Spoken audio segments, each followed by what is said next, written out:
नमस्कार, मयुरीज किचनमध्ये तुम्हा सर्वांचं खूप खूप स्वागत आहे। आज आपण बनवणार आहोत बीटापासून बीटाचं रायतं किंवा बीटाची कोशिंबीर। तर आता आपण सुरुवात करूया। त्यासाठी मी ते साहित्य घेतले, 2 बीट घेतलेत, मी उकडवून घेतलेत 15 मिनिटांसाठी। त्यानंतर दही आहे, इथे तेल घेतले फोडणीसाठी, राई, जिरं, हिंग, कोथिंबीर, त्यानंतर काळी मिरी पावडर, मीठ आहे, चाट मसाला आणि कढीपत्त्याची पानं। आता इथे मी बीट जे आहे ते उकडवून घेतले 15 मिनिटांसाठी। त्याच्यावरतून मी जी साल आहे ती काढून घेते। तुम्ही कुकरमध्ये सुद्धा बीटला उकडवून घेतलात तरी सुद्धा चालेल। मी नॉर्मल टोपामध्येच पाणी ठेवलंय, बीट बुडे इथपर्यंत पाणी ठेवून 15 ते 20 मिनिटांसाठी बीटाला उकडवून घेतले। आणि आता बीटाच्या ज्या साली आहेत त्या काढून घेते मी। जर तुम्ही मयुरीज किचनला अजूनपर्यंत सबस्क्राईब केलेलं नसेल तर लगेच जा, सबस्क्राईब करा आणि बेल आयकॉनवर क्लिक करायला विसरू नका, म्हणजे जेव्हा केव्हा मी माझी नवीन रेसिपी अपलोड करेल तेव्हा तुम्हाला त्याचं नोटिफिकेशन मिळेल। आता इथे बीट जे आहे ते व्यवस्थित सोलून झालेलं आहे। मी दुसरं सुद्धा बीट जे आहे ते सोलून घेते। जर तुम्हाला बीट असंच खायला आवडत नसेल किंवा उकडवून खायला सुद्धा आवडत नसेल तर तुम्ही बीटाचं रायतं किंवा ह्याला तुम्ही बीटाची कोशिंबीर सुद्धा म्हणू शकता। अशी कोशिंबीर तुम्ही खाल्लात तर तुम्हाला बीट पुन्हा पुन्हा खावंसं वाटेल आणि बीटामुळे खूप सारे फायदे होतात। तर तुम्ही बीट तुमच्या जेवणात नक्की खात जा। तर आता आपण कोशिंबीर बनवायला सुरुवात करूया। मी बीटाचे जे वरचा आणि मागचा जो पार्ट आहे तो काढून घेतला आहे, म्हणजे देठाचा।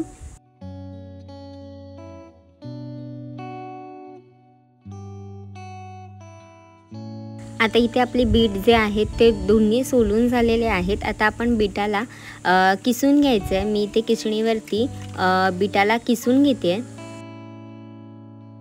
बीट उकडवून घेतलं आहे त्यामुळे किसायला फार वेळ लागणार नाही। तुम्हाला जर कच्चं बीट इथे वापरायचं असेल तरीसुद्धा चालेल, पण उकडवून जर किसून घेतलं तर कोशिंबीर जी आहे ती अजून छान तयार होते आणि खायलासुद्धा खूप छान लागते। तर तुम्ही जेवणामध्ये ह्या बीटाच्या कोशिंबीरीचा वापर दररोज करू शकता। तुम्ही ही फ्रीजमध्ये सुद्धा 3 ते 4 दिवस स्टोअर करून ठेवू शकता आणि रोज खाऊ शकता। तर आता मी इथे दोन्ही जी बीटा आहेत ती व्यवस्थित किसणीवरती किसून घेते।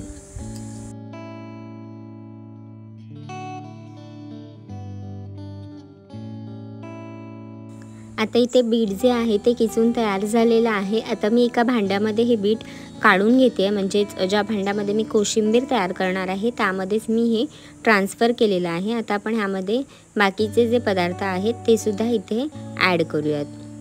आता मी सुरुवातीला ह्यामध्ये दही घालते, 1 कपभर एवढं मी इथे दही घालते। जेवढं बीट असेल त्यामध्ये जेवढं दही लागेल तेवढंच आपल्याला दह्याचा वापर करायचा आहे।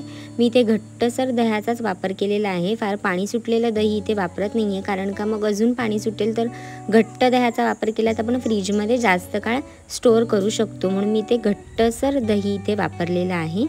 आता ह्यामध्ये आपण अजून जिन्नस ॲड करणार आहोत। त्यामध्ये मी अर्धा चमचाभर चाट मसाला घालते। तुम्ही हा चाट मसाला नाही घातलात, स्किप केलात तरीसुद्धा चालेल। अर्धा चमचाभर मी इथे काळी मिरी पावडर वापरते आणि चवीनुसार मीठ घालायचे। आणि आता हे सर्व व्यवस्थित मिक्स करून घेणार आहे। खूप सुंदर रंग येतो ह्या कोशिंबीरीला।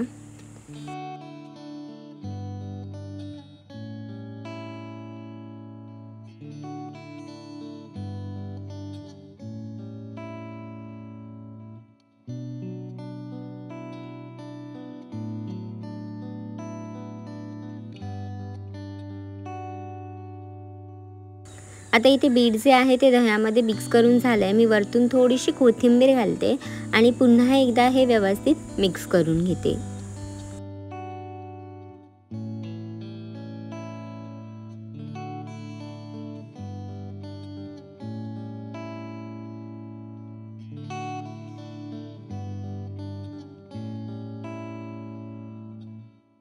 आता आपण ह्या कोशिंबीरीला तडका द्यायला सुरुवात करायची आहे। त्यासाठी मी इथे तडक्याचं जे भांडं आहे ते गरम करत ठेवलं आहे। 1 चमचाभर एवढं मी इथे तेल घालते। तेल व्यवस्थित गरम करून घेणार आहे। कोशिंबीरीला तडका दिल्यामुळे खूप अप्रतिम अशी चव येते, तर तडका नक्की द्या। आता ह्यामध्ये मी राई, जिरं आणि हिंग घेतलेलं आहे। अर्धा टीस्पून एवढं मी इथे वापरलेलं आहे। छान तडतडू लागलं की मी ह्याच्यामध्ये कढीपत्त्याची पानं ॲड करते आणि आता हा एकदम तडतडणारा हा तडका आपण बीटाच्या कोशिंबीरमध्ये घालायचा आहे।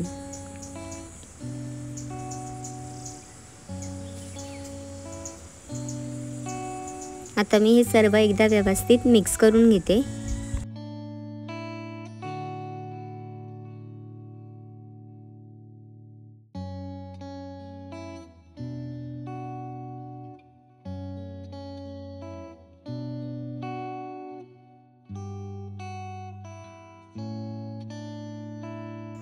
आता इथे बीटाची कोशिंबीर बनून तयार झालेली आहे। तुम्हाला माझी रेसिपी आवडली असेल तर कमेंट करून नक्की सांगा।